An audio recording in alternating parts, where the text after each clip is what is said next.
Hello. चाय बंदगी गुरुजी। साहेब बंदगी बोलिए बोलिए। मैं सिक्किम से बोल रहा हूँ। हाँ हाँ बोलिए। हाँ जी जी, मैं आपको मैं 1 तारीख को फोन किया था। हाँ। उसके बाद आज मई जून जुलाई अढ़ाई महीने। अच्छा। हाँ। जो आपने ये वीडियो देखने के लिए मैंने आपका वीडियो 319 वीडियो देखा। वाह, बहुत अच्छा। मैंने सब देख लिया और समझ भी लिया। और अब ये क्या, मेरा यही है एक ये जो धुन पहला ये राइट कान से आ रहा था, अभी तो दोनों लेफ्ट कान से आ रहा था पहले, तो अभी तो राइट से भी आ रहा है। दोनों से चल रहा है। ये तो पहले 24 घंटा चल रहा है। और अब वो कुछ नहीं कर रहा हूँ, वो ध्यान कुछ नहीं किया कर रहा हूँ, ऐसे वो सुमिरन करते रहा हूँ, बस इतना ही कर रहा हूँ। शाम को थोड़ा सा ये आरती थोड़ा कर लेता हूँ, गुरु की आरती, और बस इतना ही मैं कर रहा हूँ। और ये जो भी है ना, ये हमारा का शब्द दूसरों को भी देने से उसमें वो कोई मतलब जिज्ञासु है तो उन लोगों को देने से क्या तो नहीं है? दे सकते हैं ना, क्यों नहीं। वो तो गुरु प्रसाद है। जैसा प्रसाद हम सबके लिए देते हैं, बांटते हैं, जी बराबर है। जैसे हम अन्नदान करते हैं, लोगों को खिलाते पिलाते हैं, बराबर कि नहीं जी। जैसे दान दक्षिणा देते हैं, तो ऐसा ये भी देना, ये सबसे श्रेष्ठ दान, बस इसके आगे कोई दान नहीं है। इसको अभय दान कहते हैं। क्या कहते हैं? अभय दान। सभी दान में सर्वश्रेष्ठ अभय दान। बाकी दान तो भी आज है तो कल नहीं रहेंगे, बराबर। या दान देने पर भी बाद में उसकी लालसा और बढ़ सकती है। भाई साहब, आपने कल मुझे दिया था दान, आज क्यों नहीं दिया। जैसे कोई अन्नदान किए, कल खा लिए, आज वापस भूख लग गई, तो आप कितना खिलाएंगे, बराबर। एक होता है ज्ञान दान, ज्ञान का दान, यानी जानकारी देना, माहिती देना आत्मा परमात्मा के बारे में। आप जितना आत्मा परमात्मा के बारे में जानकारी देते रहेंगे, वो उल्टा और 10 सवाल खड़ा कर देंगे। 10 सवाल का आपने जवाब दे दिए, फिर बाद में 4 दिन में वापिस वो आएगा और 100 सवाल खड़ा कर देगा। आपने तो कहने में ऐसा कहा था, तो अभी मेरा ये सवाल है। हाँ, अभी वो बाद में तुमने ऐसा कहा ना, फिर अभी उसके ऊपर मेरा ये सवाल है। तो ऐसा यानी ज्ञान दान भी श्रेष्ठ नहीं है, यानी उसमें भी आदमी का समाधान नहीं होता जी। जैसा अभी मैंने कहा, अन्नदान से उसी क्षण के लिए या उसी एक टाइम का भोजन हो जाता है, वो तृप्त होता है, बराबर। हाँ, उसमें दुआ तो निकलती है उसकी, वो नहीं है, लेकिन बाद में वापस शाम हो गई तो उसको वापस खाना, तो हम तो इतना नहीं दे सकते। वैसा ज्ञान का भी है, वो भी बताया मैंने कि ज्ञान बताए, 1 सवाल जवाब दिए, 10 सवाल वापस जवाब दिए, 100 सवाल, उसका भी एंड नहीं है, बराबर जी, बराबर। लेकिन ये जो अभय दान है, तो अभय का मतलब क्या होता है? किसी को शरण में देना, किसको क्या बोलते हैं, मैंने उसको अभय दे दिया, मैंने उसको संरक्षण में मेरे ले लिया, या मैंने उसका सुरक्षा किया, बराबर। तो अभय का मुख्य जो अर्थ है तो दूसरों के मन में जो मृत्यु का भय है वो निकाल देना, ये उसका अभय। भय, भय माने भीति, भय माने घबराहट होना, भय माने घबरना या अज्ञात की भीति। ये भीति कौन सी, ये डर कौन सा? हम क्या भीति को क्या कहते, डर कहते ना। तो आदमी सबसे ज्यादा जो डर रहता है ना वो मृत्यु का रहता है। सबको, कोई भी हो, प्राणी हो, आदमी हो, कोई भी हो, मृत्यु। और जो ये मृत्यु का डर जो भी हमारे मन से निकाल देता है जी, तो वो जो उसकी जो दुआ निकलती है ना, आशीर्वाद निकलता है ना, तो उसका कोई क्या बोलता है, वर्णन नहीं कर सकते। इन्फिनिटी आशीर्वाद उससे निकल जाता है, बराबर। तो अभी जैसा हम अभी आपको सार शब्द की प्राप्ति हो गई, बराबर। आपका जीते जी वो जो अनंत है ना, जिसको हम परमात्मा कहते हैं, अनंत और परमात्मा एक ही बात है। हमने आपका क्या कर दिए, अनंत से हमेशा के लिए परमानेंट जुड़ाव कर दिए, और वो भी जीते जी कर दिए, बराबर कि नहीं। अभी मृत्यु जो आएगा तो वो तो मामूली बात है, वो तो एक निमित्त मात्र है, और वो मृत्यु तो होनी ही है। हमें मालूम है ना कि हमारा जब तक प्रारब्ध चल रहा है तब तक तो हम जिंदा रहने वाले ही है। लेकिन जो बाद में हमारा क्या होता है, हम किसके हाथ में चले जाते हैं, या वापिस कोई हमको काल जो है या प्रकृति कोई वृक्ष तो नहीं बना देगी, कोई प्राणी तो नहीं बना देगी, कोई पंछी तो नहीं बना देगी, या कोई पत्थर तो नहीं बना देगी, या जो भी कुछ है, बराबर कि नहीं। तो इससे हमें क्या हो गया, अभी जीते जी हमारा जुड़ाव अनंत से हो गया, हमारा जीते जी जुड़ाव अनंत से हो गया। तो अभी जुड़ाव होने के बाद क्या रहे, बाकी क्या रह गया, कुछ बच सकता नहीं है। वो जो मृत्यु आने वाला है वो तो निमित्त मात्र है, लेकिन मृत्यु के पहले ही हमने अमरता को प्राप्त की है ना जी। अनंत से जुड़ा माने क्या, अमरता। तो इसको ही अमरता कहते हैं, या जो भी आप जो सार शब्द सुनते हैं वो उसको कोई अमृत बाणी भी कहते हैं, अमृत की धारा कहते हैं, या अमृत की वर्षा कहते हैं, बहुत सारे नाम हैं। इसको ही अमरता कहते हैं, बाकी कोई अमरता नहीं रहती, ये जीते जी अमरता। हाँ, तो ये समझना थोड़ा कठिन लगेगा, लेकिन समझ में आ गया तो बहुत अच्छे। अभी आपको सार शब्द की तो प्राप्ति हुई गई, अभी आप तो जीते जी आपका जुड़ाव अनंत से हो गया। ऐसा ही जुड़ाव अगर आपने जीते जी दूसरों को दे दिए या बता दिए, अगर वो समझ गया तो क्या है, फिर देखो ना, फिर उसकी दुआ कैसे आपके बारे में निकलेगा, अच्छा ही निकलेगा ना। अरे यार, ये तो मैं तो सुनता था, सभी धर्म, सभी संप्रदाय, सभी पंथ, सभी गुरुवदिया, सभी संस्थाएं, आध्यात्मिक संस्थाएं परमात्मा के बारे में बोलती थी। परमात्मा यहाँ है, वहाँ है, ऊपर है, हमारे नीचे है, हमारे अंदर है, बाहर है, कौन कौन में है। हम भी हाँ हाँ कहते थे, लेकिन कभी उसका हमें ये नहीं हुआ, एहसास नहीं हुआ, बराबर।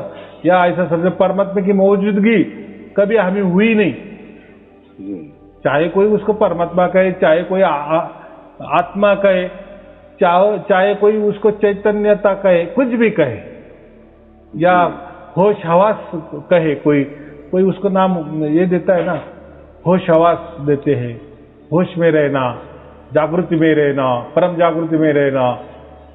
तो ये तो बातें हैं, लेकिन हमें ना होश हवास भी मालूम, नहीं जागृति भी मालूम, कोई करवा देता था, नहीं कोई अनंत से जुड़ाव भी करवा देता था। जानकारी देते थे, जानकारी पे जानकारी, बहुत बारीक बारीक जानकारी, बराबर कि नहीं। हमें भी रोना आ जाएगा इतनी बारीक बारीक जानकारी परमात्मा के बारे में। ऐसा समझो कि वो सामने वाला परमात्मा के बारे में ऐसा बताता था कि हमारे आंखों से आंसू आ जाते हैं, बराबर कि नहीं? कितना हमारा बड़ा भाग्य है कि सामने वाले ने परमात्मा का इतना वर्णन कर दिए, लेकिन असल में जो बोल रहा है उसको ही उसकी प्राप्ति नहीं होती या नहीं रहती। बराबर, उसके पास सिर्फ जानकारी है परमात्मा के बारे में, और वो भी बताता है, और वो परमात्मा के बारे में ऐसे कुछ अलग ढंग से बताता है, बराबर कि नहीं, कि हम वो उसका बोलने का भाव ही एक अलग रहता है। ऐसा समझो कि जब वो परमात्मा की बात करते हैं तो कभी कभी उसके आंखों से आंसू आने लगते हैं, तो हमारे भी आंखों से आंसू आने लगते हैं, इतना बढ़िया। बराबर, तो ये हमको ऐसा लगता है कि ये बंदा अगर परमात्मा की बात इतना बारीक बारीक बातें करता है, इतना भावुक हो जाता है, हमको भी भावना विवश कर देता है, तो अगर सचमुच में वो मिलने के बाद हमारा क्या हाल होगा? बराबर कि नहीं? लेकिन असल में उसको ही नहीं मिला होता है, उसको सिर्फ जानकारी मालूम रहती है, बारीक बारीक जानकारी, वही वो आपके बटोरता है, बाकी क्या करता है। लेकिन हमें देखो, अभी मैंने तो इतने बड़े प्रवचन किए, लेकिन किसी धर्म ग्रंथ का कोई सहारा नहीं लिया, कोई धर्म का सहारा नहीं लिया, कोई पंथ का सहारा नहीं लिया, किसी गुरु गद्दी का सहारा नहीं लिया, या भाई खुद भी गुरु नहीं बन बैठा। बराबर, किसी संस्था का सहारा नहीं गया, कि कोई भी ज्ञान का सहारा नहीं लिया, और परमात्मा या अनंत का जुड़ाव आपसे हमेशा के लिए परमानेंट निरंतर करवा दिया, जुड़ा दिए। बराबर कि नहीं? बस हमारे लिए बहुत हो गया, और क्या चाहिए? आदमी को और क्या चाहिए? इसलिए इसको अभयदान कहते हैं। ये जो दान आपको मिला है, इसकी कीमत नहीं हो सकती। देखो, अनंत तो है, वो तो आदि अनादि से चालू है। अनंत जिसको हम कहते हैं परमात्मा को, वो तो आदि अनादि है, वो तो आजन्मा है, उसका तो कोई जन्म ही नहीं हुआ है। बराबर, और वो तो महाचैतन्य है, वो तो अखंड निरंतर उसका चल रहा है, जो भी प्रोग्रामिंग है। लेकिन उस प्रोग्रामिंग में हमारा जुड़ाव होना, ये हमारे लिए बहुत बड़ी बात है, बहुत बड़ी बात है। इसकी कीमत हम नहीं कर सकते, और कोई चुका भी नहीं सकता। और ये देता भी कौन है? जब तक परमात्मा खुद नहीं देते, तब तक ये हमें अनंत से जुड़ाव किसी का संभव नहीं है। देखो ना, फिर इसके पहले ये अनंत के जुड़ाव के लिए कितने धर्म बने, कितने पंथ बने, कितनी गुरुगद्दियां चल रही है, कितनी बड़ी बड़ी संस्थाएं, आध्यात्मिक संस्थाएं, या सभी उसके बारे में बता रहे, लेकिन उनका नहीं जुड़ाव हुआ। बराबर कि नहीं? हाँ, जानकारी उन्होंने दी, और जानकारी ही चल रही है सभी जगह, लेकिन नहीं हुआ है। और ऐसा ही सबने उसका निर्णय कर लिए कि ये जानकारी जो है ना, बारीक बारीक, बस यही परमात्मा होता है। इसलिए क्या कहे, आत्मज्ञान हो गया ना, बस, यानी आत्मा क्या है उसका ज्ञान हो गया ना, यानी आत्मा की जानकारी हो गई ना, बस, परमात्मा की जानकारी हो गई ना, बस, इसको बोलते हैं परमात्मा, यानी ज्ञान ही परमात्मा। लेकिन असल में जब आपको सार शब्द की प्राप्ति हुई, तब अभी आप ही सोचो कि ज्ञान का यहाँ कुछ संबंध आया क्या? कोई धर्म का संबंध आया क्या? कोई मजहब का संबंध आया क्या? कोई संप्रदाय का संबंध आया क्या? कोई देवी देवता का संबंध आया क्या? कोई ध्यान विधि विधान का संबंध आया क्या? कोई मंत्र का संबंध आया क्या? बराबर कि नहीं? कोई पंथ का संबंध आया क्या? कोई गुरु का संबंध आया क्या? मैं तो आपको नहीं पहचानता, शायद मेरा तो फोटो है, तो आप तो मुझे पहचानते हो फोटो से कि हाँ, आइए ऐसा ऐसा व्यक्ति है, लेकिन मैं तो, आप कैसे हो, कोई जानकारी नहीं है। मैंने तो आपका नाम भी नहीं पूछा, कोई जरूरी नहीं है। क्यों जरूरी नहीं है? हाँ, आपको जब परमात्मा प्राप्त होता है ना, उस अनंत का आपसे जुड़ाव हो जाता है ना, अखंड निरंतर, और परमात्मा खुद ब खुद अखंड निरंतर है, तो वो जैसा है वैसा ही हमको प्राप्त होता है ना, अखंड निरंतर ही प्राप्त होता है ना। वो थोड़ी शॉर्टकट में प्राप्त होगा, वो तो अखंड है, और आदि अनादि है, आजन्मा है, अकाल है। अकाल माने हम काल के अंदर रहे ना, हम समय के अंदर रहे, लेकिन खुद परमात्मा क्या है? समयातीत है, समय के परे है। अभी आप जो भी आपका जुड़ा हो गया, उस अनंत से आपका जुड़ा हो गया, तो इसमें कहाँ समय है? ये तो चल रहा है, 24 घंटे चल रहा है। अभी आप भी देख रहे हैं ना, आप भी उसको महसूस कर रहे हैं ना, कहाँ उसमें खंड है, कहाँ अंतर है? उसमें है क्या अंतर? अंतर नहीं है, बराबर। इसको अनंत कहते हैं, और इससे ये अनंत का जुड़ाव हमको हुआ है। तो इसके लिए, ये जुड़ाव के लिए ना कोई मंत्र काम आया, नहीं कोई ध्यान काम आया, नहीं कोई गुरु गद्दी काम आई, नहीं कोई गुरु का आशीर्वाद काम आया। तो देखो, फिर लोग इसमें ही ढूंढते रहे ना, गुरु में ढूंढते रहे, गुरु की पूजा में ढूंढते रहे, धर्म में ढूंढते रहे, पंथों में ढूंढते रहे, संप्रदाय में ढूंढते रहे, ध्यान में ढूंढते रहे, मंत्रों में ढूंढते रहे, और निकला कहाँ? देखो। हाँ, तो ये सीक्वेंस जब तक नहीं लगती थी ना, तब तक परमात्मा हमको नहीं मिलता था। हम अगर यही सीक्वेंस में जाते थे ना, धर्म पंथ संप्रदाय के सीक्वेंस में जाते थे ना, तो उसमें परमात्मा नहीं है। तो फिर परमात्मा नहीं है ऐसी बात नहीं है, वो तो बने हैं, वो भी जानकारी देते हैं ना परमात्मा के बारे में। हो सकता है उनके अंदर भी किसी को प्राप्त होता होगा, अभी हमको क्या मालूम नहीं। इसलिए हम किसी धर्म को या संप्रदाय को दोष नहीं देते, बराबर कि नहीं? क्यों देना? वो भी महान है ना, जो भी धर्म है तो वो भी महान हो गए ना, उनमें भी कभी न कभी परमात्मा की झलकियां मिली होगी या मिलती होगी, हमको नहीं मालूम, इतना ही, बराबर कि नहीं? हम ऐसा नहीं दावा करते कि बस हमको ही मालूम है, उनको ही मालूम होगा, लेकिन वो नहीं बताते होंगे, या जिसको भी जानकारी नहीं, जिसको भी समझो परमात्मा मालूम भी हो गया होगा, या उनका भी किसी को अनंत का जुड़ा उसके साथ हुआ भी होगा, वो आज नहीं होगे, जीवित नहीं होगे, इतना ही हुआ होगा ना। लेकिन हम ऐसा कोई कहते नहीं कि ये जो धर्म बने हैं इनके अंदर परमात्मा नहीं है, या इनको परमात्मा नहीं मिला है, या कभी नहीं मिलने वाला, ऐसा नहीं कहा।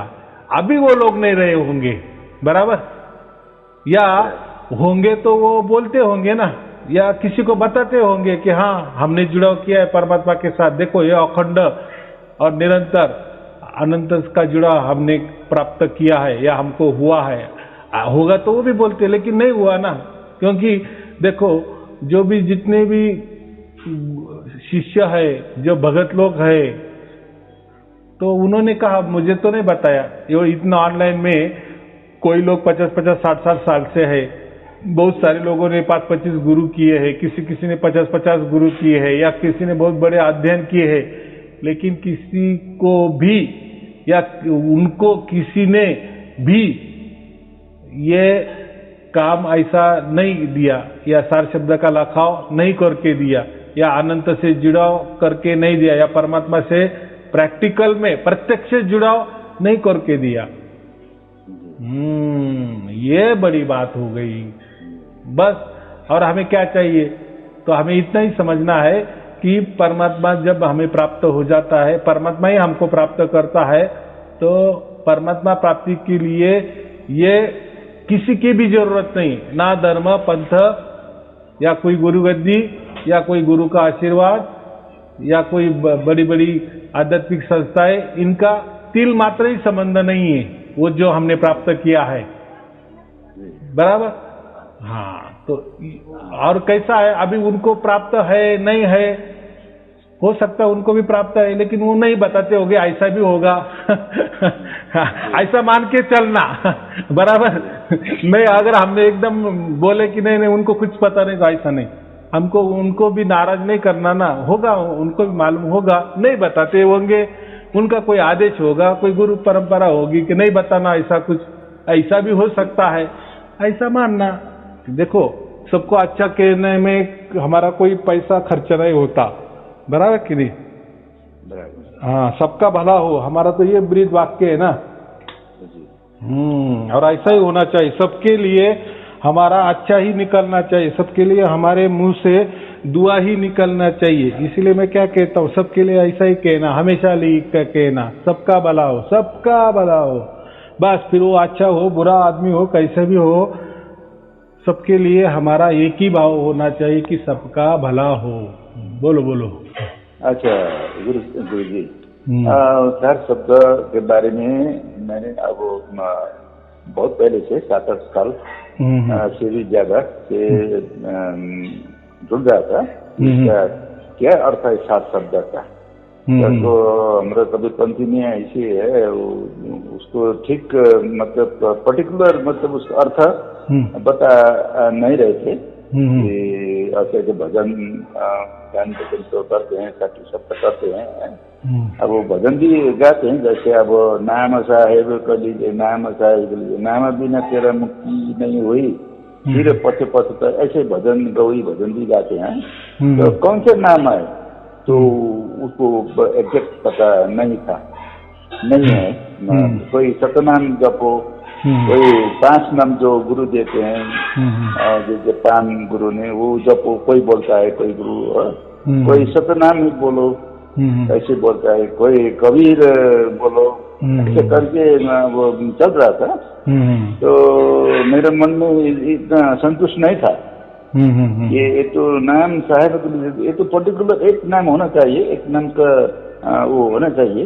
हाँ, सभी का एक ही होना चाहिए, एक ही नाम होना चाहिए। कौन सा नाम है?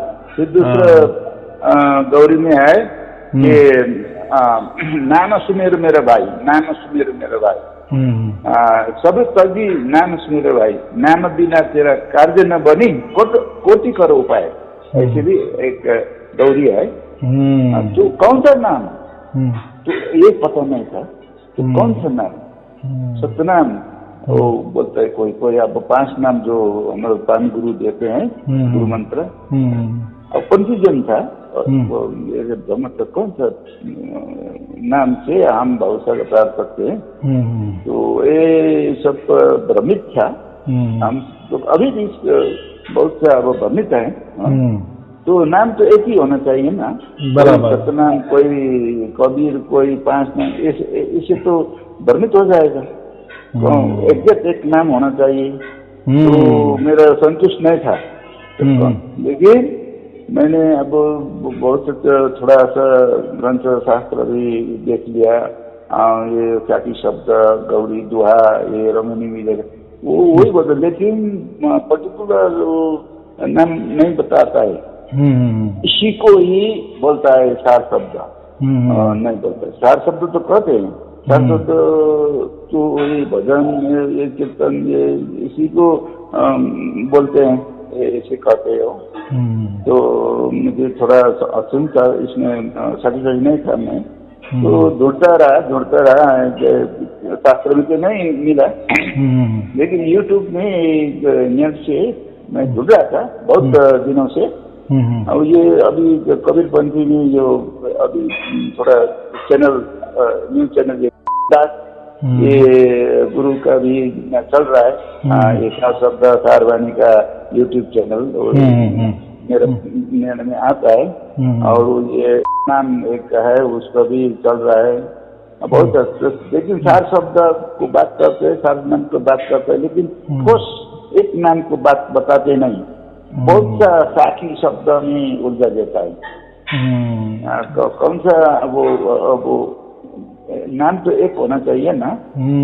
तो नाम एक नहीं है, किसी ने पता नहीं लगा। तो एक नाम तो एक ही होना चाहिए। नाम साहेब के लिए बोल रहा है, तो मुझे सतनामी को भी संतुष्ट नहीं लगा। अब वो 5 नाम को भी संतुष्ट नहीं हुआ। ऐसे करते करते तो ढूंढ रहा था, जब तक नहीं मिलेगा सार शब्द का ठोस अर्थ, मैं ढूंढता रहूंगा ये मतलब गूगल में। ऐसे मैंने प्रण किया था, सबका ढूंढते तो एक दिन आपको ये यूट्यूब चैनल मिल गया। आपने तो डायरेक्ट बता रही ये सार शब्द, ये जो उनको सार शब्द कहते, ऐसे बोलने पहला किसी ने बताया नहीं था ना। सार शब्द यही है, इस धुन को सार शब्द कहते हैं। देखो सार शब्द जो है ना, सार शब्द माने उसका एकदम सहज अर्थ है। देखो एक शब्द होता है जो हम बोल रहे हैं, इसको शब्द बोलते हैं, या दुनिया भर जो शब्द चल रहे हैं, हर इसमें जो शब्द छुपा है, बराबर कि नहीं। मैं लकड़ी का उदाहरण देता हूँ ना, एक लंबी लकड़ी ले ली, उसको हमने तोड़ डाला, तो उसमें कट आवाज आ जाता है ना, तो उसमें से वो साउंड निकला, लेकिन निकला और वो नष्ट भी हो गया तुरंत। तो हर इसमें जैसा कागज भी हमने फाड़ डाला ना, तो उसमें भी आवाज निकलता है। इसको ही शब्द कहते हैं। आवाज और शब्द एक ही बात है। तो ये जो शब्द है ना, ये प्रकृति में तो बहुत सा हजारों लाखों कोटि प्रकार के शब्द है, और जो भी शब्द निर्मित होते हैं थोड़े क्षण के लिए रहते हैं और नष्ट हो जाते हैं और बदलते रहते हैं। ये सूक्ष्म पद्धति इतने बदलते, इसलिए इसको शब्द कहा है, बराबर। और सार शब्द, उस पे भी शब्द आया है। सार माने क्या? सार माने स्वयंभू। तो वो जो शब्द है परमात्मा का, वो स्वयंभू पैदा हुआ है, या ऐसा समझे स्वयंभू आदि अनादि से चल रहा है। वो जो शब्द है ना, जो अभी आप सुन रहे हैं सार शब्द, तो उसमें कहा अंतर है, या कहीं गैप आपको नजर आ रहा है, कोई रुकावट नजर आ रही है? वो एक ताल, एक रस, एक लय, एक सुर में बराबर चल रहा है कि नहीं? हाँ, तो वो भी एक शब्द है, लेकिन वो हमने नहीं बनाया। अभी मैं जो बोल रहा हूँ, आप बोल रहे हैं, ये भी शब्द ही है ना, लेकिन ये नष्ट हो रहे, क्षणों क्षण में नष्ट हो रहे। प्राकृतिक शब्द हो गया ना। हाँ, 1 मिनट में मैंने कितने शब्द कहे हो गए, 1000 शब्द कहे हो गए, या 1 मिनट में आप बोले तो उसमें हम कितना शब्द का उपयोग करते, और वो तैयार भी होते फटाक से, नष्ट भी होते हैं, बराबर कि नहीं? इसलिए ये प्रकृति की ये इसको हम असत्य वाले कहेंगे। असत्य शब्द है ये, मर मिटने वाले शब्द है। तो स्वयमेव, जो भी प्रकृति ही स्वयमेव में नष्ट होने वाली है ना। देखो, प्रकृति का निर्माण हुआ, कुछ अब जो बरस वो रहती है, बाद में वो भी नष्ट हो जाती है। हम कहते हैं ना प्रलय आ गया या नष्ट हो गई, तो फिर खुद ब खुद प्रकृति ही नष्ट होने वाली है, या वो भी शाश्वत नहीं है, वो खुद ब खुद असत्य है, बराबर, स्वप्नवत है, कल्पना वाली है। तो उसमें जो भी जितने भी शब्द बनेंगे या बनाए जाते हैं, तो वो क्या होगे? वो भी असत्य ही होगे ना, बराबर। लेकिन सार शब्द, फिर कबीर साहब ने क्यों नाम दिया उसको सार शब्द? वो भी शब्द कह सकते हैं, लेकिन प्रकृति में जो भी शब्द है, जो भी आवाज है, शब्द या आवाज एक ही बात है, तो ये नष्ट होने वाले हैं, असत्य है, ये कल्पना है, या विचारों से पैदा किए जाते हैं, या उसकी निर्मित हो जाती है। और जो भी चीज की निर्मित होती है उसका मृत्यु तय है, उसका नष्ट होना तय है, यानी। और दूसरी बात, खुद ब खुद जो प्रकृति है, ये काल के अंदर है ना, समय के अंदर है ना, कोई टाइमिंग है इसको। जैसे हम बोल रहे हैं, इसके लिए कुछ टाइमिंग है, उस कोई क्षण होगा, 0.0 कोई सेकंड का भी समय होगा। इसी में वो तैयार होता है, जन्मता है, मरता है, जन्मता है, होता है। ऐसे ये पूरे दुनिया में, पूरी सृष्टि में, पूरे 35 लाख ब्रह्मांड में बहुत सारे शब्द है, आवाजें है, बन रहे, मिट रहे, बन रहे, मिट रहे। तो ये खुद ब खुद मरे हुए हैं या मरने वाले हैं, तो वो शाश्वत कैसे हो सकते? शाश्वत माने सत्य, सत्य माने परमात्मा, इसलिए हम उसको सत्य नहीं कहते। लेकिन ये जो सार शब्द है ना, ये स्वयंभू है, स्वयं भी प्रकट हुआ है। प्रकट भी नहीं समझो, वो आदि अनादि से है, अभी वो कब प्रकट हुआ वो भी मालूम नहीं, बराबर, लेकिन हुआ है, इसलिए उसको स्वयंभू नाम दिया है। वो आदि अनादि से ही तैयार है, अनंत काल से तैयार है, और अनंत काल तक रहने वाला है, उसका कोई अंत ही नहीं है। उसकी शुरुआत ही मालूम नहीं तो अंत की बात ही नहीं। जिसकी शुरुआत होती है उसका अंत जरूर होता है। लेकिन ये जो सार शब्द है, इसकी शुरुआत कब हुई ये किसी को भी मालूम नहीं है, और इसका तो एंड तो बात ही करो मत, बराबर, या इसलिए उसको अनंत कहा है। तो इसलिए परमात्मा अनंत है, या यही शब्द है, यही सार शब्द है, इसलिए यही सार शब्द को परमात्मा कहते हैं, बाकी कुछ नहीं। इतना सहज गणित है। हाँ, और अभी देखो, वही आदि अनादि स्वयंभू, बराबर, आजन्मा और अकाल। अकाल माने समय के परे, बराबर, समयातीत, उसको हम अकाल कहते। ऐसा ध्वनि, ऐसा शब्द ऐसा, या उसको कबीर साहब ने सार शब्द का नाम दिया है, वही सार शब्द हमको प्राप्त हुआ, यानी वो अनंत को हमारा जुड़ाव हो गया, बराबर। यानी वो जो ध्वनि हम सुन रहे हैं वो अनंत से निकली हुई ध्वनि है, उसका कभी एंड नहीं होने वाला। वो ध्वनि आदि अनादि से निकली है, बज रही है, चल रही है, उसको हमने पकड़ लिए, जीते जी, बराबर। पकड़, हमने नहीं पकड़ी, उसने हमको पकड़ा। लेकिन अभी प्रकृति में तो ऐसा ही बोलना पड़ता है ना। हमने पकड़ी, ऐसा समझो, क्योंकि हमको ज्ञान है ना उसका, हम जो भी बोल रहे हैं तो, और जो भी बोलना है दूसरों को समझने के लिए उसमें ज्ञान मिक्सिंग करना ही पड़ता है ना। इसलिए हम क्या कहते हैं, प्राकृतिक शब्द। तो ऐसा ही प्राकृतिक शब्द में मैं कहता हूँ कि वह ध्वनि, वह सिग्नल, वह सार शब्द हमने पकड़ा, बराबर, या वही हमारे पास चलकर आया। तो ये कितनी घटना, अघटित घटना है ना जी। इसका विचार किसी ने किया होगा कि आज तक? आपने अभी आप कहा है कि मैंने बहुत सारे यहाँ वहाँ गए, लेकिन कोई देखो ऐसा है, आप बताते ना कि ये वो कह रहा था सार शब्द के बारे में, वो कह रहा था सार शब्द के बारे में। अगर उनको अगर मालूम ही होता ना इतना बड़ा परमात्मा का रहस्य, तो उन्होंने उसी टाइम बता दिया होता, बराबर बराबर। हाँ, क्यों? अब अगर वो बोलेगा ये तो मुझे मालूम था लेकिन मैंने नहीं बताया, क्यों नहीं बताया? तुमको धंधा करना था। उसका पैसा बनाना कहता क्या सार शब्द का, कि चलो मेरे पास आ जाओ। अरे तुम परमात्मा को भी बेचने लगे। एक बच्चा अपने बाप को बेच रहा है, कितना बड़ा पाप, कितना बड़ा पाप। इससे बड़ा पाप कोई हो सकता है क्या? इसलिए कबीर साहब ने भी धर्मदास को यही बताया था कि धर्मदास तो है लाख दुआई, सारे शब्द कहीं बाहर ना जाए, बराबर। अगर बाहर गए तो तुमने तो समझ लिया कि इसकी महिमा कितनी है। लोग अगर उसको नहीं समझेंगे और किसी को भी देने लगेंगे जो अज्ञानी है, बराबर, या स्वार्थी है, इसके हाथ में गिर गया तो वो धंधा करेगा उसका, और लोग भटकते हैं परमात्मा के लिए, बराबर कि नहीं? आज सबको मालूम है कि हमारा कभी न कभी मृत्यु होने वाला है। जब तक हम जिंदा है तब तक जिंदा रहने के लिए हमने बहुत सारा पैसा कमाए हैं, बराबर।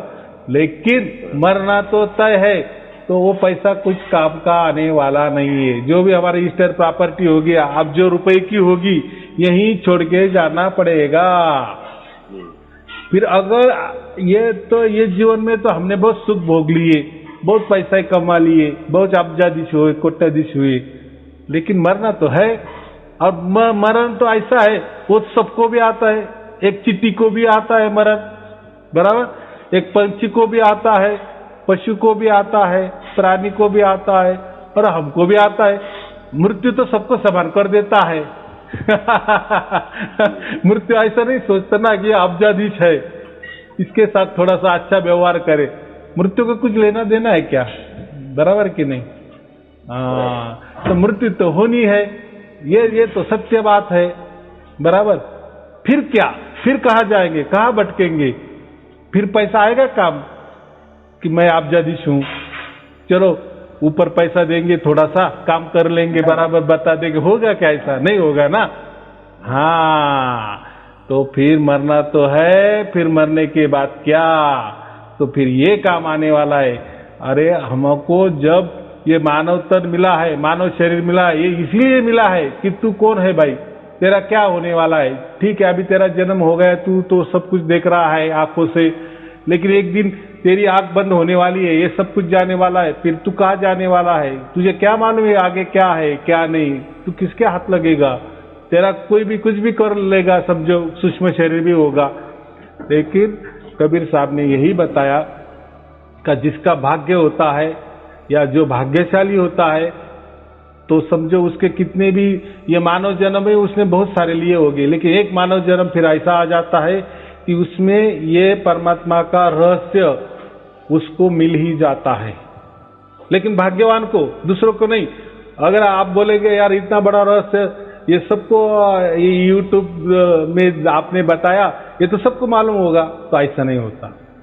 पूछो आपके बाजू में, अरे कोई साई अरुण जी है, वो उन्होंने परमात्मा का राज खोल दिया, आपको मालूम है क्या? वो बोला कौन साई अरुण जी, क्या लेना देना मुझसे, और कौन परमात्मा है, क्या आप बेकी बातें कर रहे हो और क्यों मुझे बता रहे हो? मुझे खाने की पड़ी है, क्या परमात्मा लेके बैठे, मरने के बाद देखेंगे क्या होने वाला। तो ये बात होती है। तो ऐसा कुछ नहीं है कि यूट्यूब में बता दिए सब यूट्यूब देखने वाले हैं, ऐसा कुछ नहीं। मेरा तो यूट्यूब में है, फेसबुक में है, ट्विटर पे है, सब जगह है, ऐसा नहीं होता। तो जिसके भाग्य में होता है ना, उसको बराबर घर बैठे ही परमात्मा ने क्या कहा है, बिसम बिसा में मैं ये राज खोलूंगा और घर घर में जाकर ये जगदीश का राज खुला दूंगा, और ये काम खुद जगदीश करने वाला है, यानी परमात्मा ही करने वाला है। तो इसलिए मैं क्या कहता हूं, आप घर बैठे ही, कहीं जाना नहीं, कहीं आना नहीं, कहीं खर्चा नहीं, घर बैठे आपको परमात्मा मिल जाएंगे। तो देखो फिर दूसरा क्या है, अभी यही उपाय है ना। अभी के जमाने में इतना डिजिटल है, आप घर बैठे मेरा प्रवचन मस्त आराम से सुन रहे हैं, परमात्मा की वाणी सुन रहे हो, बराबर के। और वाणी सुनते सुनते आपने तो ऐसे हजारों लाखों प्रवचन भी सुने होंगे, ऐसी बहुत सारी परमात्मा की वाणी भी सुनी होंगी, लेकिन उस में परमात्मा नहीं मिला ना। लेकिन ये वाणी सुनकर, ये मेरा प्रवचन सुनकर आपको परमात्मा प्राप्त हो गया, और उसके साक्षीदार आप हो, इसलिए आपने मुझे फोन किए ना कि मुझे प्राप्त हुआ। देखो आपको हुआ इसलिए आपने मुझे फोन किया, और आप बोल रहे हैं कि मुझे सार शब्द की प्राप्ति हुई, जो अखंड निरंतर जो अनंत है उसका मुझे से जुड़ा हो गया, और ये जीते जी हो गया, मेरे सामने हुआ। और मैं वो अखंड जो सत्य है, जो महाचैतन्य है, उसके साथ मेरा जुड़ा हो गया, और उसका साक्षी मैं खुद हूं, मैं खुद उसका अनुभव कर रहा हूं, और निरंतर कर रहा हूं, अखंडित कर रहा हूं। देखो बराबर कि नहीं। अगर कोई ऐसा थोड़ा झूठ का परमात्मा होता, एक क्षण के लिए, एक आधा घंटा के लिए, 5 मिनट के लिए, तो ये ऐसा तो बात नहीं ना। अखंड निरंतर जुड़ा हो गया ना, है वो परमात्मा वैसा कि वैसा जुड़ा हो गया, अनंत से आपका जुड़ा हो गया। तो ये बहुत बड़ी घटना है। तो ऐसे ही अगर आपने किसी को बता दिए, तो उसका बेचारा का अगर हो सका, उसको मालूम नहीं होगा, उसका भाग्य आपने बताए और उसको लखा गया, समझो सार शब्द की प्राप्ति हो गई, तो कितना बड़ी दुआ देगा वो आपको ही देगा ना। हाँ, तो देखो आप हमको आपको जमा तो नहीं तो ये प्रवचन दे देना, वो हो गया, उसको प्राप्ति तो हो गई, बहुत बड़ी अच्छी बात है। ऐसे ही करते जाना ना, क्योंकि देखो इसका कोई हमको धंधा नहीं करने का। अगर ऐसा कुछ होता तो मैं आपको बताता, हाँ मेरे पास सार शब्द आ जाओ, क्योंकि सार शब्द किसी की बात ही नहीं है, किसी के हाथ का खेल ही नहीं है, क्योंकि वो आपको घर बैठे ही जब आपको प्राप्त होता है ना, और वो आपको प्राप्त होता है। वो क्या ऐसी एक वस्तु नहीं कि ये ले लो, या मैं आपको पार्सल भेज देता हूँ, खोलो उसमें सार शब्द मिल जाएगा, ऐसी बात नहीं ना। अगर कोई वो मंत्र भी नहीं है, कोई विद्या भी नहीं है, कोई तंत्र भी नहीं है, कोई ध्यान भी नहीं है, वो ये बात ही नहीं है जी। या मैं ऐसा भी नहीं कह रहा आप ये धर्म में प्रवेश करो, ये पंथ में प्रवेश करो, ये गुरु गद्दी में प्रवेश करो, या मुझे से गुरु धारण करो, है क्या कुछ इसमें? कुछ नहीं है। नहीं अक्षर, नहीं नाम, कोई ना भाषा, नहीं कई प्रांत, नहीं कई विशेष स्थली, कोई विशेष जगह, कोई पवित्र जगह, ऐसी कुछ बात नहीं। ये बातें ही नहीं, कोई नियम ही नहीं, कोई बंधन ही नहीं, कोई अड़ंगा नहीं, बस सहज में प्राप्त हो जाता है। हाँ, ये बात होती है। अच्छा गुरु जी, बोलो। अब ये सार शब्द प्राप्त होने के बाद अब जब तक प्राप्त रहेगा, संसार में तरह नहीं है, तो संसार में रहते समय कोई टाइम में ऐसे नकारात्मक विचार भी आता है, सकारात्मक भी आता है, इसमें क्या इसका कोई संबंध नहीं आया ध्यान में, उसका कोई संबंध नहीं है। जैसा एक वायर रहता है ना, वायर के ऊपर प्लास्टिक रहता है, प्लास्टिक के अंदर करंट रहता है, बराबर कि नहीं? तो वायरिंग तो सब जगह है, जी खोली में है, होटल में है, मॉल में है, ऑफिस में है, लेकिन किसी को उसका त्रास होता है क्या? उसका कोई तकलीफ होती है क्या किसको? अरे ये वायर को हाथ नहीं लगाने तो शॉर्ट लग जाएगा, होता है क्या ऐसा? लोग उसको छूते भी कुछ होता नहीं है, क्योंकि वो अंदर में है, वो सेफ में है। तो वैसा ही परमात्मा के लिए ये जो आप बोले ना कि मुझे तो प्रकृति में रहना है, फिर मेरे विचार तो नेगेटिव आए, कभी अच्छा आएंगे तो कभी बुरे आएंगे, कुछ अच्छा देखना होगा, कोई बुरा देखना होगा, या सुनने में कोई अच्छा भी सुन सकता हूँ, कोई बुरा भी सुन सकता हूँ, रहने सहने में थोड़ा इधर उधर 19-20 हो जाएगा, हो सकता है, तो उससे परमात्मा से कोई लेना देना नहीं। बस ये जो है ये सब बातें प्रकृति वाले हैं, बराबर? हाँ, और वो जो परमात्मा है वो तो स्वयं ही शुद्ध पवित्र है, शुद्ध चैतन्य है, और वो भी चैतन्य नहीं, वो महाचैतन्य है। तो उसके लिए ये सपने के बराबर है, ऐसा समझो, उसके लिए ये नहीं है। देखो परमात्मा इतना बड़ा है, अगर एक पूरा सागर समंदर इतना परमात्मा है, तो उसके एक बूंद में ये 35 लाख ब्रह्मांड है। तो अभी सोचो, और ये 35 लाख ब्रह्मांड में हमारा ब्रह्मांड, फिर हमारे ब्रह्मांड में आकाश गंगा में ये सूर्यमाला में हमारा पृथ्वी, ये पृथ्वी हमारा देश, फिर उस देश में हमारा गांव, वो गांव में हमारा घर, और घर के अंदर हम, और देखो क्या क्या है, देखो वो परमात्मा की सोच और हमारी सोच मिल सकती है क्या? जी। तो इसलिए मैं हमेशा कहता हूं कि हमारा कोई औकात ही नहीं है परमात्मा के बारे में बात करने की भी, बराबर? ये धर्म क्या करते हैं, पंथ क्या करते हैं, संप्रदाय क्या करते हैं, गुरु गद्दियां क्या करती है, बड़ी बड़ी संस्थाएं क्या करती है, परमात्मा प्राप्त करने के लिए बातें करते हैं ना जी। और हमारे औकात क्या? एक बूंद के भी अंदर, मैंने क्या बोला, एक बूंद के अंदर 35 लाख ब्रह्मांड है, उसमें से हम हैं, और हम सागर की बातें कर रहे हैं, उसको प्राप्त करने की बात कर रहे हैं। कोई बोले मंत्र से प्राप्त करेंगे, मैं, कोई बोलता मैं ध्यान से प्राप्त करूंगा, कोई बोलता है मैं गुरु की सेवा करूंगा और प्राप्त करूंगा। तो कितना ये बचपना है, कितना क्या बोलेंगे इसको, फालतू बात बोलेंगे ना इसको, बराबर कि नहीं? यानी इसका, और वो जो अनंत परमात्मा है, या उसको हम सागर, अभी मैंने कहा, तो हम बूंद है तो वो सागर है, तो हमारी कभी कतई बराबरी नहीं है। जो भी करेगा वही करेगा, बराबर? क्योंकि हम बूंद है तो वो भी उसका एक हिस्सा है, बराबर? तो हम बूंद है तो हम बूंद के हैसियत में ही रहना, बराबर? आया समझ में? हमारा एक घर है छोटा सा, एक गांव में, हम चले पूरी पृथ्वी को खरीदी करने के लिए, होगा क्या? खरीदी कर सकेंगे क्या? नहीं करेंगे ना। वैसा ही वो परमात्मा है, तो जो भी करता है वही करता है, बस जैसा वो प्राप्त होता है उसका गुरु प्रसाद समझ के हमें लेना है। तो इसीलिए जो भी जैसी वो ध्वनि आती है, उसका जुड़ाव जैसा किया है उसने किया है, हमने नहीं किया है, बस जैसा आया वैसा सुनना, बस यही हमारा लक्ष्य है, यही मनुष्य जीवन का अंतिम ध्येय है, यही उद्दिष्ट है, और इसको मोक्ष कहते हैं। और ये भी जीते जी। बहुत सारे गुरु जी कहते हैं ना, तुम हमारी सेवा करो, मरने के बाद तुमको मोक्ष ही मोक्ष। कैसा मोक्ष मिलेगा? कुछ मालूम नहीं, कुछ नहीं, ऐसे मर गए तो अरे कुछ पढ़ा ही की नहीं, और डायरेक्ट पेपर में बैठे पेपर लिखने, कैसे पास होंगे? कितना सिंपल नॉलेज है, बराबर कि नहीं? हमको अगर जीते जी उस अनंत का परमात्मा का जुड़ाव नहीं हुआ, तो मरने के बाद कौन आने वाला है, कौन करके देने वाला है? तो ये बातें बोलने में ठीक है, सुनने में भी बहुत अच्छी है, लेकिन वो सागर है, हम बूंद है, तो हमारी औकात इतनी है कि जो भी करेगा वही करता है। बस हमें ये भी समझ में आया ना, बहुत हो गया। हमने तो उसको समझा भी लिए कि वो क्या है, परमात्मा क्या है, ये भी लोगों को मालूम नहीं। परमात्मा इतना बड़ा होता है कि ये भी मालूम नहीं लोगों को।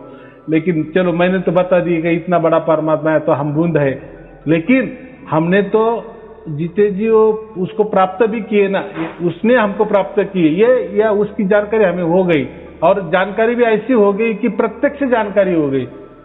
बराबर, हाँ प्रत्यक्ष हो गई ना। निश्चित जानकारी, एक जानकारी क्या होती है, हाँ हाँ अमेरिका ऐसा होती है, हो ये हो गई जानकारी। लेकिन जब आप डायरेक्ट अमेरिका में ही गए तो फिर क्या उल्टा वो जानकारी का कोई मतलब नहीं है, क्योंकि अभी आप खुद अमेरिका में हो ना। वैसा अभी परमात्मा के बारे में क्या जानकारी लेना, अभी परमात्मा से हमारा जुड़ा भी हो गया ना। तो ये थोड़ा समझ में कठिन लगेगा, लेकिन है बहुत सहज है। बाकी ज्यादा कोई विचार करना नहीं है, बस हमारा जुड़ा हो गया, यही हम बहुत भाग्यशाली है। तो कोई चिंता की बात नहीं, कोई संशय की बात नहीं। बोलो और क्या पूछना है? हाँ बोलो बोलो। अब जब तक यहाँ संस्थान में रहेंगे, ये चार शब्द से हम क्या क्या संकेत हो सकता है कि हम संसार में रहकर किसी को कैसे कैसा भला कर सकते हैं या नहीं कर सकते हैं? तो ये संसारिक उसमें हम लोगों को थोड़ा हेल्प कर सकते हैं या नहीं सकते हैं? और ये जो चार शब्द के बारे में तो हम कोई जिज्ञासु व्यक्ति है तो उसको भी थोड़ा बताना तो होगा, है ना गुरुजी? देखो बताना बरोबर है, उसके लिए मैंने क्या किए बताए कि ये प्रवचन उसको सुनने को देना, बराबर। और सबसे महत्वपूर्ण बात, अगर आपको वो भी टाइम नहीं है तो बताना ही चाहिए दूसरों को, ऐसा भी कुछ नहीं है। आपने आपको ही खुद पर जान लिए ना, आपका ही परमात्मा से अच्छी तरह से जुड़ा हो गया ना, बस यही महत्वपूर्ण है। बाकी रहा कि मैं कहता हूँ कि इसको कहो उसको कहो, उसकी कोई जरूरत नहीं है। परमात्मा ने ऐसा कुछ नहीं कहा है, बराबर। हम उसके अंदर उसके ताड़ी में डूबे रहे, बस उसके आनंद में हमेशा के लिए क्या बोले उसमें ही घुल-मिल रहे, उसके ही ताड़ी में रहे, उसके ही कब्जे में रहे, उसके ही शरण में रहे, हमारे लिए ये बहुत हो गया। हाँ, रहे बात दूसरे लोगों की, अगर हमको जमा हम बता सके तो बताना, नहीं जम रहा तो कोई जरूरत नहीं है। कोई आपको परमात्मा नाराज नहीं होगा या मैं भी नाराज नहीं होऊंगा, बराबर। क्योंकि परमात्मा को सब जानता है, किसको देना है, किसको कैसा समझाना है, कैसा उसके अंदर उतारना है। अरे उसके हम बच्चे, वो हमको सबको जानता है, सबको जानता है।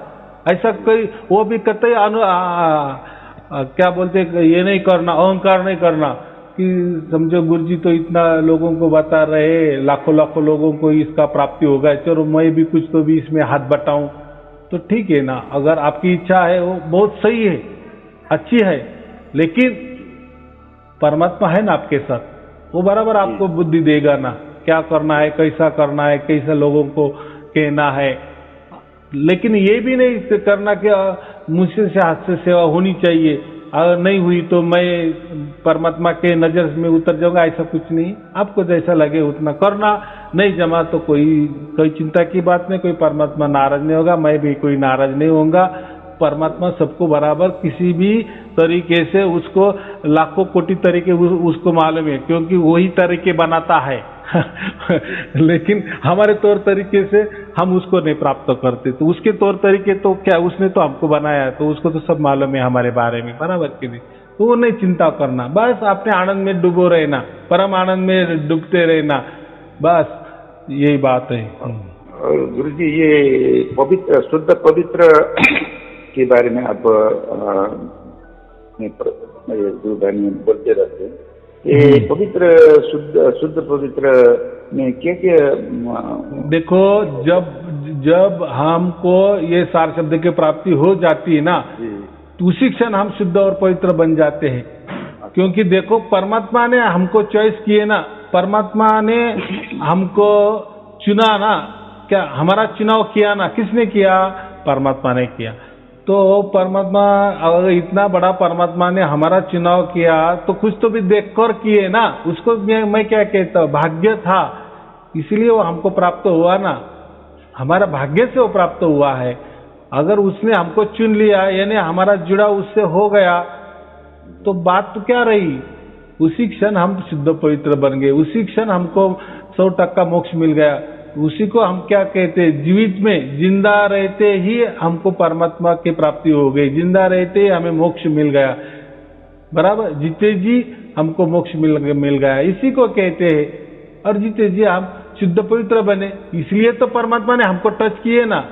अगर परमात्मा ने हमको एक क्षण के लिए भी टच किए ना, यानी वो सारे शब्द हमको जागृत में सुनाई दिया ना, 1 मिनट के लिए भी, बस उसी क्षण हमारा जुड़ाव 100% हो गया। बाद में हमको वो धुन सुनाई दे या ना दे, उसे वो सुनाए उसको क्या हमको नहीं सुनना, वो तो उसका तो गुरु प्रसाद है, वो कैसा आया ले लेना, नहीं आया कोई बात नहीं, लेकिन उसने हमको स्पर्श कर दिए ना, हमारा सिग्नल का जुड़ा हो गया ना, बस बात खत्म।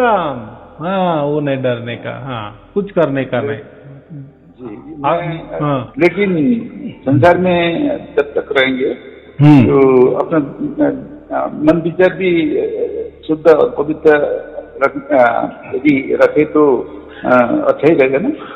मैंने क्या कहा, वो आपके ऊपर है, लेकिन उससे परमात्मा का आना जाना, वो या आपको प्राप्त होना या ना होना, या आपसे कनेक्शन तोड़ना, तो ये आपके जो भी बर्ताव है उसके ऊपर कुछ नहीं है, ये मैं बोल रहा हूँ। कुछ भी हुआ आपका, हाँ, ये शरीर कोई लेना देना नहीं। शरीर और मन से परमात्मा कोई लेना देना नहीं। हाँ, अभी कैसे 1,00,000% की बात थी कि परमात्मा बाहर है, बराबर, हम एक बूंद है और वो परमात्मा कितना बड़ा है, तो हमारी सोच या हमारे कोई नियम, हमारे कोई बंधन क्या मायने रखते हैं परमात्मा के सामने, बराबर कि नहीं। तो वो कभी सोचना नहीं, फिर हम अहंकार में आ जाएंगे, अरे मैं तो शुद्ध बनना चाहिए, मैं पवित्र बनना चाहिए, या मैं हूं या नहीं हूं, क्या संशय लेना है। अरे उसने तुम्हारा चुनाव कर दिया ना, उसने स्पर्श कर दिए ना, उसी क्षण आप शुद्ध पवित्र बन गए। तो उसका चुनाव महत्वपूर्ण कि आपका मन का सोच महत्वपूर्ण? आया समझ में? ये छोटी छोटी बातें, चल ठीक है, शंका होती है, ये जो है ना, ये संसार में रहते हुए अब ये मन, शरीर और आत्मा जुड़े होने, ये आदमी कहते हैं, लेकिन मन और शरीर और आत्मा, मन और शरीर से अलग कर दिया परमात्मा ने, है ना हमारा। देखो, हमारा जो परमात्मा से जुड़ा किसने किया? ये आत्मा ने किया है, ये मन ने नहीं किया। देखो, मन और शरीर ये एक ही बात है।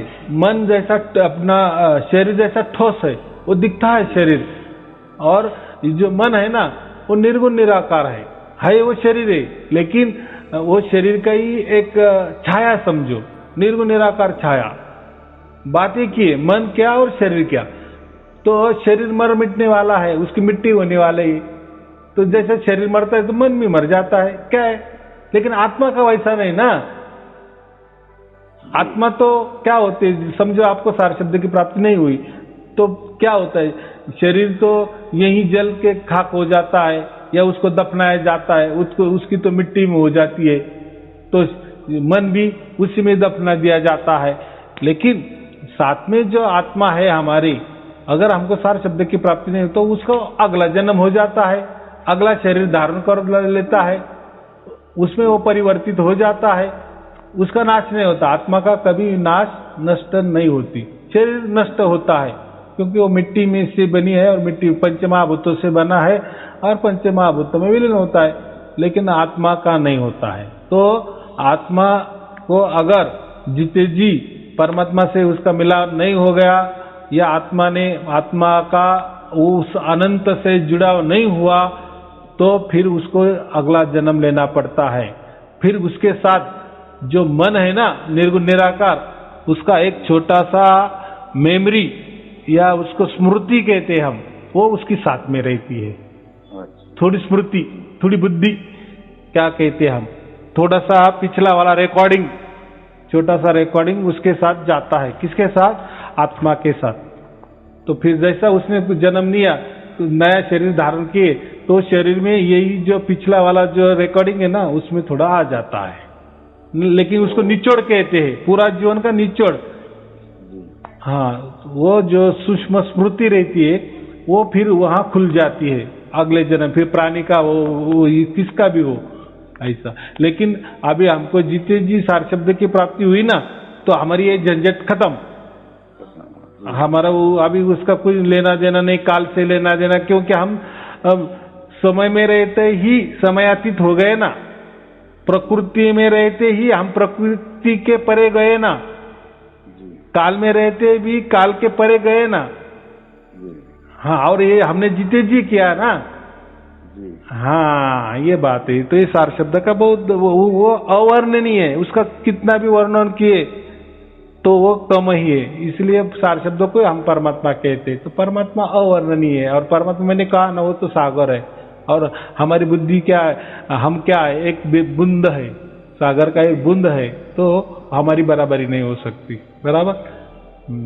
चलो ठीक है, और कोई पूछना है? और पूछना ये है कि जब जीवन में अब किसी को कोई पढ़ाई, कोई अर्जी करना है, कोई प्रार्थना करना पड़ता है, कोई ऐसे ही हमारा अब समाज में है, तो ये अर्जी ये प्रार्थना हम कर सकते हैं उन लोगों के भलाई के लिए? वो तो प्रार्थना कर सकते हैं, लेकिन देखो जब सार शब्द की प्राप्ति हो जाती है ना, तो सार शब्द की प्राप्ति माने क्या, वो 24 घंटे हमारे साथ ही परमात्मा का रेंज हमारे तक रहती है, पावर हमारे पास रहती है। तो फिर उस पावर में हमने जो भी कुछ कर्म किया, जिसका भी भला किया, तो उसका भला हो जाता है। तो उसके लिए अलग कोई प्रार्थना की जरूरत नहीं, क्योंकि परमात्मा ही एक प्रकार की प्रार्थना है, और वो भी आपके साथ 2400 घंटा प्रार्थना है, वही प्रार्थना चल रही है ना, वही आरती भी उसको कहते हैं, वो आरती ही चल रही है ना, और अखंडित निरंतर चल रही है ना। और फिर उसके संगत में, उसके नजर निगरानी में जो भी काम होगा, जो भी विचार होगा, जो भी कल्पनाएं होगी, जो भी कर्म होगा, वो परम पवित्र ही होता जाता है, ऑटोमेटिकली डिफॉल्ट हो जाता है, उसमें कोई और दूसरा कोई करने की जरूरत नहीं। बराबर। चलो ठीक है। सत साहिब जी बोलो। कृपया गुरु जी रखना हम लोगों को, परिवार में भी कोई जिज्ञासु सदस्य है, उन पर भी कृपा रखें गुरु जी। बहुत बहुत धन्यवाद। ठीक है, ठीक है। सबके लिए शुभ आशीर्वाद। सत साहिब जी, सत साहिब, सत साहिब, सत साहिब।